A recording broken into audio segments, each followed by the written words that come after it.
6 сынып, 2 тақырып. 7-8 сабақтар. Кім пайдалы, кім мықты?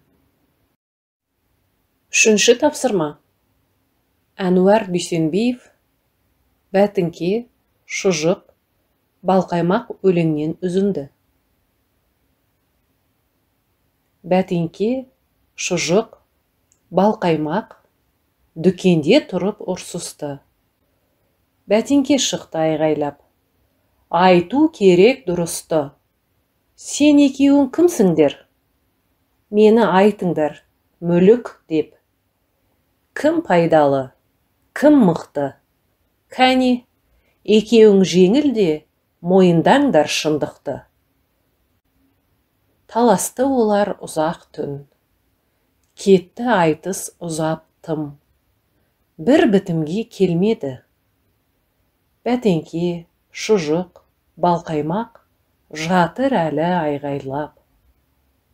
Бірін-бірі мінеді, керкілдесті, керісті, жүгінетін біреуді табалық деп келісті.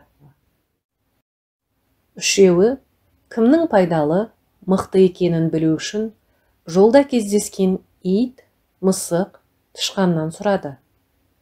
Бірақ олар дұрыс жауап бермеді. Ең соңында олар сиырға кезікті.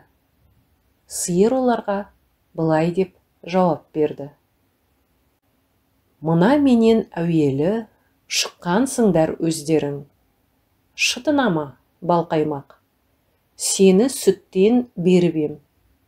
Ал, Бәтеңке айғайлақ, жасалғансың теріден. Сен де, Шұжық, безілдек, шығасың ғой етімнен.